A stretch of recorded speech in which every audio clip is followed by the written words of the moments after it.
Alors, bon matin à tous. Merci d'être présents pour notre webinaire sur notre série de webinaires sur la planification successorale. Et puis aujourd'hui, nous allons être déjà rendus à la quatrième partie parce que la planification successorale est assez complexe. Alors, quatrième partie sur la planification successorale. Aujourd'hui, on va se concentrer spécifiquement sur la préparation à faire son testament. Comment bien se préparer? Parce que je crois que c'est une partie importante quand on parle de planification successorale. Alors, je crois juste être sûr. Bonjour à tous. Je crois qu'il y a eu un petit erreur technique, ça ne diffusait pas. Alors, bonjour à tous. Bienvenue à notre webinaire sur la planification successorale. Planification successorale, notre quatrième partie sur ce sujet qui va se concentrer sur comment se préparer à faire son testament. Parce que je crois que c'est une étape très, très importante. Être bien préparé, ça permet d'avoir un bon testament et de s'assurer que ça respecte nos volontés. Alors, pour ceux qui nous suivent depuis un petit bout, on a Danielle Ducharme, qui est planificatrice financière, qui est aussi fiscaliste et gestionnaire de portefeuille, et moi-même, Robert Chin, gestionnaire de portefeuille. On est dans l'équipe de patrimoine Roldan pour Industriel Alliance Valeur Mobilière. Alors, comment ça va, Daniel? Ça va très bien, toi-même?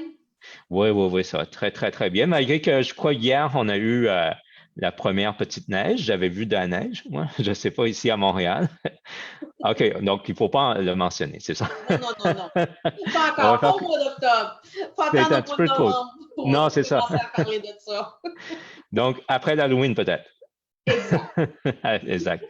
Alors, avant de commencer, je vous invite tous, ça fait quelques webinaires qu'on fait. Les anciens webinaires, si vous commencez à nous suivre aujourd'hui, les anciens webinaires sont sur Facebook.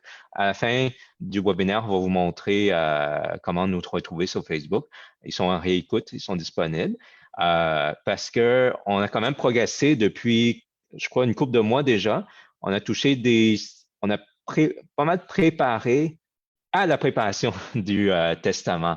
Alors, parce qu'il y a plusieurs étapes, il y a plusieurs choses qu'il faut bien comprendre, je crois, Daniel, avant Oui, de préparer son testament. Alors, exactement. Et surtout les implications quand on n'a pas de testament. oui, Alors, c'est pour ça que dans les présentations antérieures, on a mis une grande emphase là-dessus parce qu'on voulait sensibiliser tout le monde à dire que s'ils veulent garder le contrôle, il faut qu'ils fassent un testament. c'est ça. Et surtout s'assurer que les volontés sont respectées, parce que sinon, c'est l'État, pas l'État, le Code civil qui décide. On Exactement. s'entend. Qui décide. Alors, si jamais vous avez des questions, je vais vous demander de les envoyer. Il y a une petite question-réponse, de vous envoyer au fur et à mesure. Notre adjointe Romina va surveiller cette section-là ou sur Facebook, si jamais elle va nous envoyer des questions à la fin, pendant le webinaire ou à la fin. Envoyez-les-nous pendant le webinaire et puis on va se réserver quelques minutes à la fin pour répondre aux questions. Alors, on va sauter dans le vif du sujet. Comme j'ai dit tantôt, très important de bien comprendre en fait, sur les autres webinaires qu'on a mentionnés, le patrimoine familial, les régimes matrimoniaux.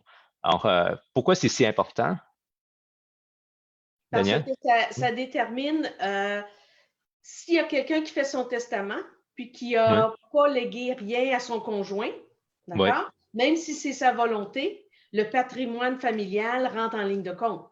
Ce que je veux dire par là, c'est que le patrimoine familial, c'est divisé en deux.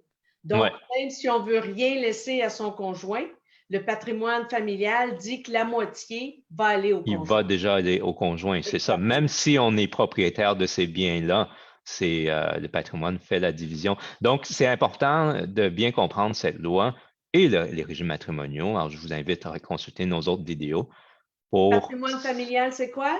La maison, le chalet, les autos, tout ce qui est dans les propriétés et aussi les régimes de pension. Ah, Donc, c'est ça. Quand on regarde Monsieur Tout-le-Monde, on n'a pas grand-chose à l'extérieur de ça. Exactement. Généralement, ça couvre pratiquement tout le monde. Ceux qui sont mariés, évidemment. Ceux qui sont mariés pour le patrimoine familial. Alors, euh, après avoir bien déterminé qu'est-ce qu'on a le droit de léguer, nous, ce qu'on recommande, c'est de faire une bonne liste de nos actifs parce que souvent, je crois que beaucoup de monde ont tendance à oublier des choses. Exact. Alors, Et qu'est-ce qui arrive, c'est qu'à ce moment-là aussi, ça nous fait réaliser ce que l'on a, ouais, surtout au niveau des assurances, les assurances collectives et les plans de pension et tout ça. À ce moment-là, ça nous fait réaliser vraiment tout ce que l'on a et en prendre soin en faisant l'inventaire. Pas juste ça, c'est qu'à ce moment-là, on peut décider, voir, OK, qu'est-ce qu'on veut faire? Est-ce qu'on veut tout léguer au conjoint ou ouais. si on n'a pas de conjoint, tout aux enfants ou non? Alors, c'est pour ça que c'est important de faire l'inventaire.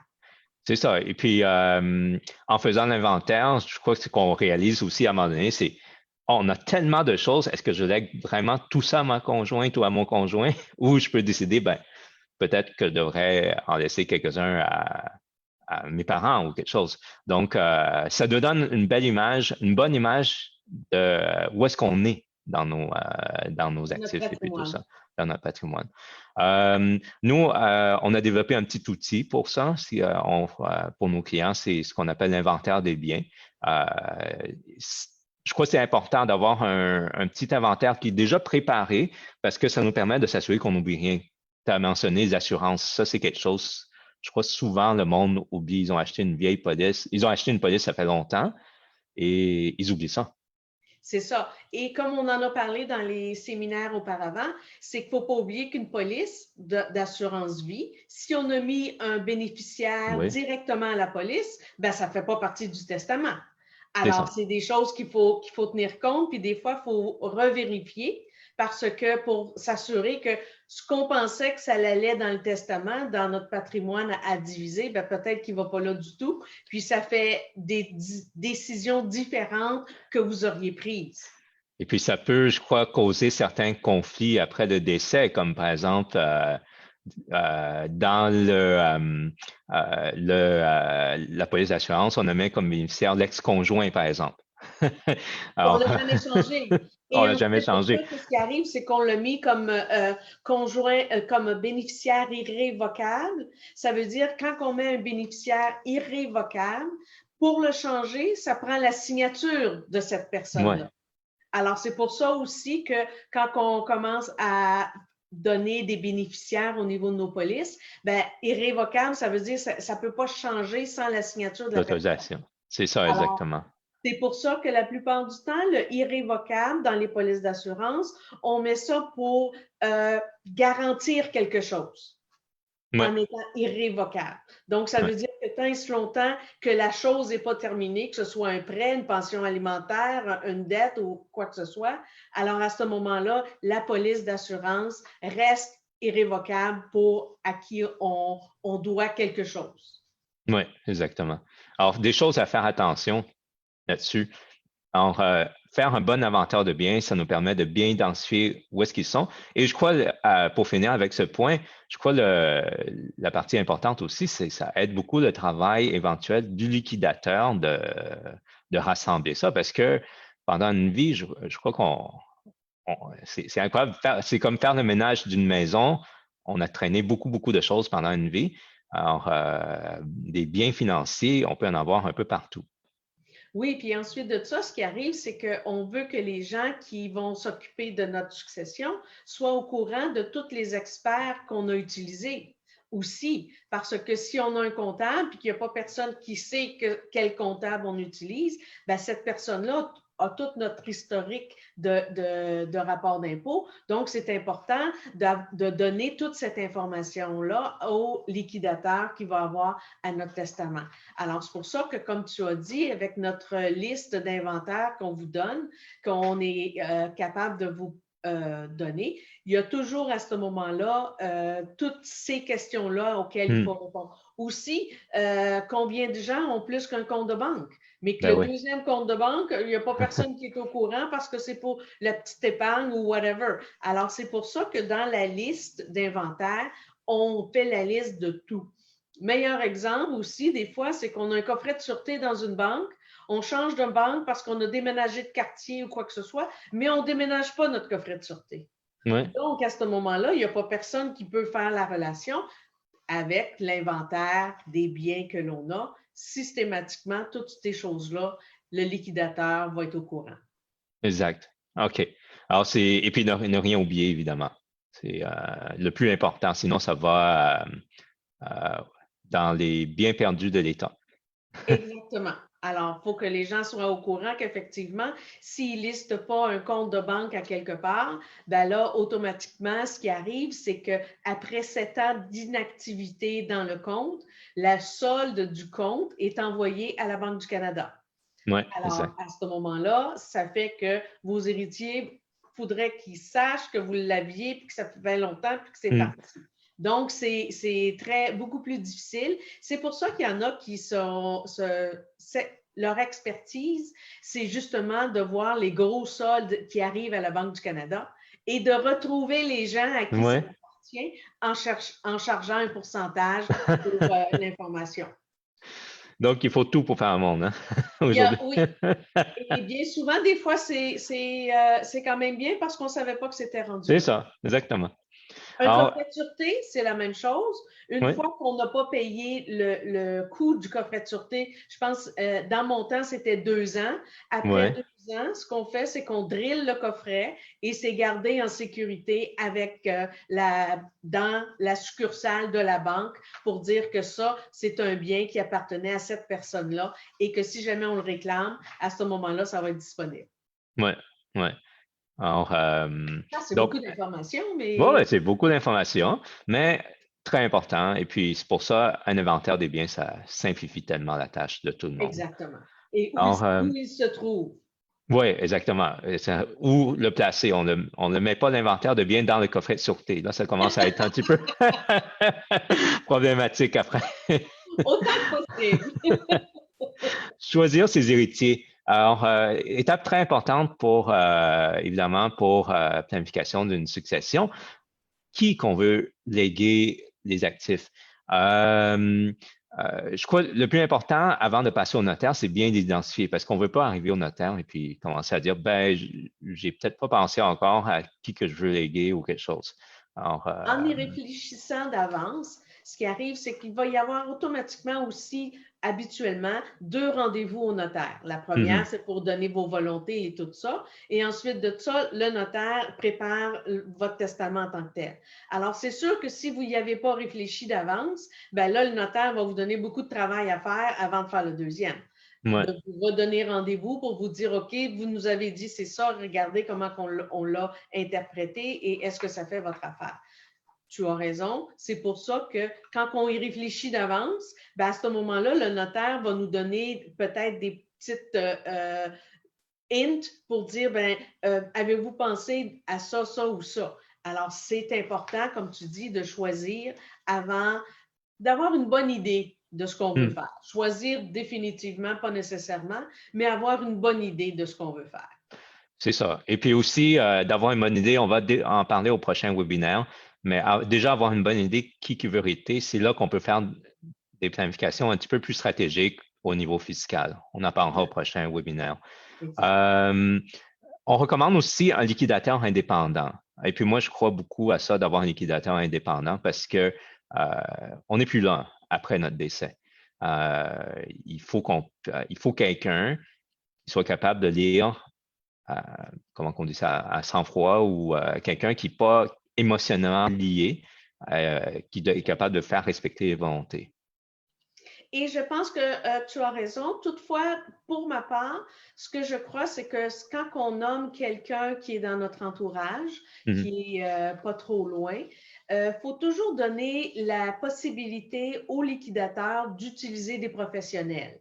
Parce Ouais. que un testament, quand on dit, ben, Robert, tu vas régler ma succession, puis que je dis pas, ben, tu pourrais peut-être consulter un expert, un avocat qui va t'aider avec toutes les démarches. À ce moment-là, si Robert le fait, ça va être lui qui va défrayer. Alors, si on le met au testament, à ce moment-là, si la succession est devenue compliquée, ben là, à ce moment-là, on pourra utiliser un expert pour nous aider et c'est la succession qui fera la rémunération de l'expert et non pas du liquidateur. C'est ça, exactement. Donc, d'où l'idée que c'est possible de nommer plusieurs liquidateurs aussi. On peut toujours faire un liquidateur qui est de la famille et un autre assisté d'un liquidateur professionnel, ou on peut carrément, je crois, des successions complexes, on peut carrément nommer un liquidateur Ce qu'on appelait corporatif. dans notre temps les trusts. C'est ça, les fameux trusts. Aujourd'hui, je crois qu'ils parlent plus de liquidateurs corporatifs ou de liquidateurs. Exactement. De gestion privée, de gestion de patrimoine. C'est ça, exactement. Exactement. Et ces gens-là, habituellement, c'est toujours un pourcentage de la valeur de la succession qu'ils chargent comme frais. Quel pourcentage? Ce n'est pas 10 ou 15 Non.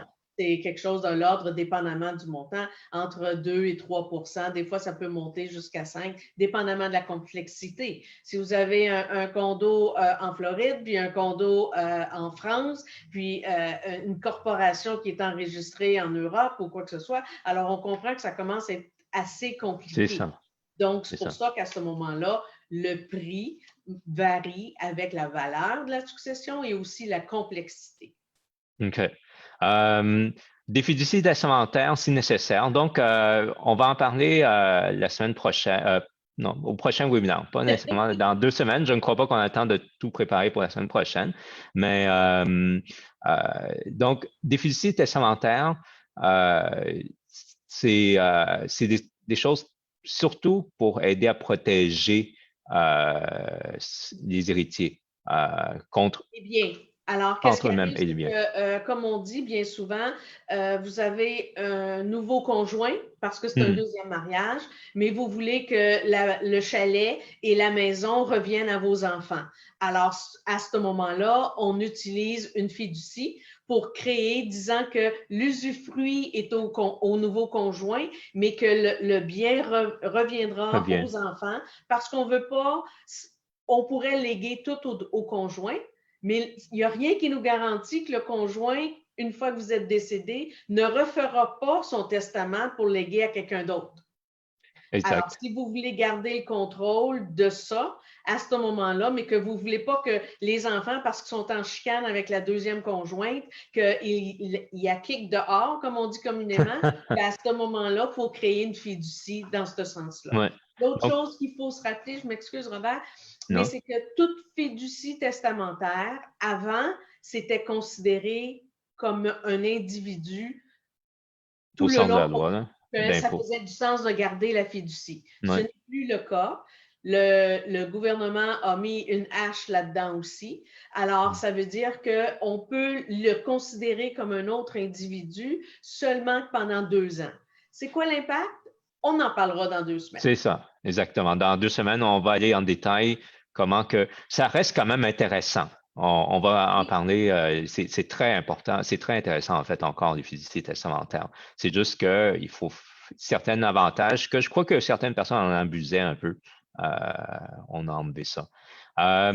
Et puis, évidemment, c'est aussi possible, si on veut pas nommer des héritiers comme comme les enfants ou quelque chose, ou qu'on n'a pas d'enfants, ou ils n'ont pas besoin d'hériter, on peut toujours nommer des œuvres de la charité, des fondations et puis tout ça dans le testament. Exactement. Donc, et ça, je crois que ça aussi, il y a plusieurs stratégies liées à ça. Alors ça, c'est comme un aperçu de la semaine, dans une couple de semaines. Il y a plusieurs stratégies liées à utiliser soit des fiducies, soit des œuvres de charité qu'il faut être conscient, qui sont intéressants surtout au niveau fiscal. Exact. Alors, je crois que ça va clore notre présentation sur comment se préparer pour faire un testament. Mais ce qui est important, je crois, à se rappeler de tout ça, c'est contacter un professionnel. Contacter un professionnel pour préparer. Oui, on peut faire un testament soi-même, à la main, mais pour que le format, pour que ce soit bien, pour pas qu'il y ait de confusion. C'est ça le plus important, je crois, et que s'assurer que vos volontés sont respectées. C'est mieux de consulter un professionnel pour faire ça. Définitivement. Toutefois, si on n'a pas le temps parce que là, c'est la COVID ou quoi que ce Hmm. soit, on vient de se réveiller, dire, oh mon Dieu, il faudrait qu'on fasse quelque chose, on peut toujours utiliser le testament holographe en attendant d'aller voir le professionnel. Et Ouais. comme vous savez, qu'est-ce qu'on a sur Internet? Ça peut être un guide, mais si vous utilisez l'étiquette en tant que telle, ce qui arrive, c'est que quand ce n'est pas écrit à la main, pour que le testament soit reconnu en cours, il y a une forme. Donc, c'est bien compliqué. C'est Donc, ça. ce qu'on vous suggère, c'est que vous pouvez l'utiliser pour peut-être faire votre holographe à côté en attendant d'aller voir le notaire, mais définitivement, ça vaut la peine de faire les choses proprement avec un notaire. À la bonne manière. Exact. Ou un avocat. Ou un avocat, c'est ça. On va regarder les questions. Il y a quelques questions qui sont rentrées au courant de notre webinaire. La première question, est-ce que je suis obligé de refaire mon testament à chaque fois qu'il y a des changements? Alors ça, c'est sûr que la vie change rapidement. Donc, quand il y a des changements, est-ce qu'on est obligé de le faire à chaque fois? Qu'est-ce qui arrive, c'est que si on le fait holographe, oui, il faut le refaire. Toutefois, des fois, dépendamment des changements, on peut faire juste un codicile. Alors, c'est consulter votre professionnel, votre avocat ou votre notaire. Ils vont vous dire si le changement est mineur, ben pour lui, ça ne vaut pas la peine de tout refaire le testament. Il va vous guider dans ce sens-là. C'est ça. Donc, ça dépend vraiment. C'est mieux toujours de vérifier avec un professionnel pour voir si on le refait au complet ou non. Tantôt, on a parlé de condos en Floride ou d'actifs immobiliers à l'extérieur, pas juste en Floride. Il y a une question qui dit, j'ai un condo en Floride, est-ce que je peux léguer dans mon testament au Québec? Est-ce que ce testament sera reconnu là-bas, en Floride? Alors oui, définitivement, il faut le mettre dans notre testament parce qu'on parlait de tous les biens. Alors, ça fait partie des biens. Toutefois, notre testament ici ne sera pas reconnu nécessairement dans où est notre bien immobilier ailleurs. Alors, c'est pour ça qu'à ce moment-là, on vous suggère, tant et si longtemps que vous le détenez, de faire un testament dans la place où ce que vous détenez de l'immobilier. Alors, comme en Floride, on a beaucoup de clients qui ont leur condo en Floride. À ce moment-là, il faut faire un testament pour ce item-là, cet bien-là, avec ce qu'ils appelle un barrister en Floride. Oui, exact. Et puis, ce testament-là spécifique va respecter les règles et les lois législatives de succession là-bas en Floride. Alors, c'est pour ça que c'est important d'avoir un testament différent localement pour les biens, surtout les biens immobiliers. Quand on a un bien immobilier, on pense à cette partie-là. Mon notaire a pris sa retraite. Qu'est-ce qui arrive à mon testament?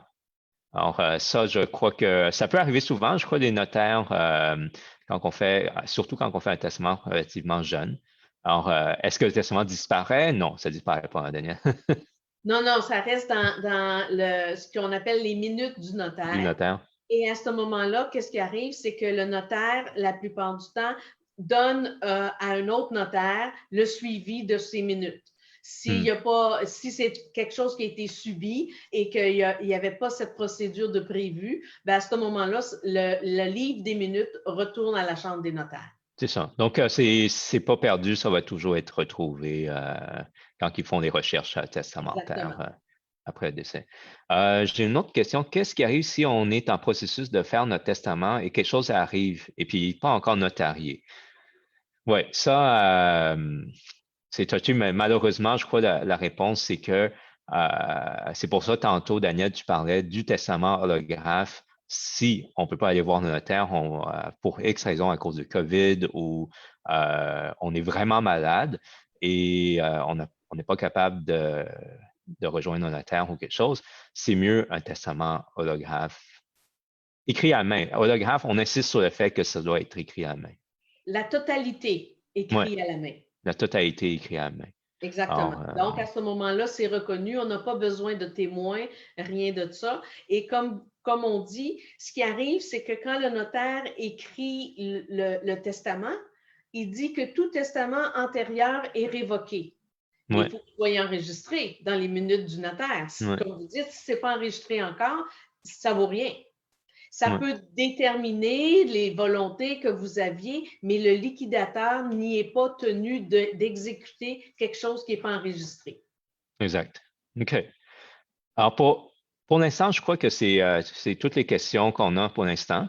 Et puis, n'hésitez pas, on va clore le webinaire aujourd'hui. Alors, n'hésitez pas, si jamais il y a des questions, d'autres questions qui viennent, vous pouvez les envoyer à nous, soit par courriel, par Facebook, ou nous contacter directement. Je vais mettre les coordonnées sur le webinaire, sur la présentation. Alors, et je vous invite aussi à partager notre page Facebook. Suivez notre page Facebook, c'est à partager à des amis ou des connaissances que vous croyez que ça pourrait être pratique. On va essayer on fait régulièrement des webinaires. Dans 2 semaines, on va probablement conclure sur la planification successorale. On va parler de stratégie de planification successorale. Quelles sont les stratégies qui sont sommairement, parce que, Daniel, je crois qu'il y a des stratégies très, très complexes pour tout le monde. Là, Exactement. Qu'est-ce qui arrive, c'est que qu'est-ce qui fait que c'est beaucoup plus complexe? Ben, premièrement, ça dépend quelle est la situation familiale. Parce que si on s'est marié 2 fois, 3 fois, ben là, à ce moment-là, ça en fait pas mal de petites choses qui peuvent être différentes si on ne s'est pas occupé de choses. Ou encore, à un moment donné, on a plus de biens, on a plus de choses qui font qu'on a commencé notre petite compagnie sur le site parce que alors, plus c'est complexe, il faut s'assurer de faire les choses comme il faut.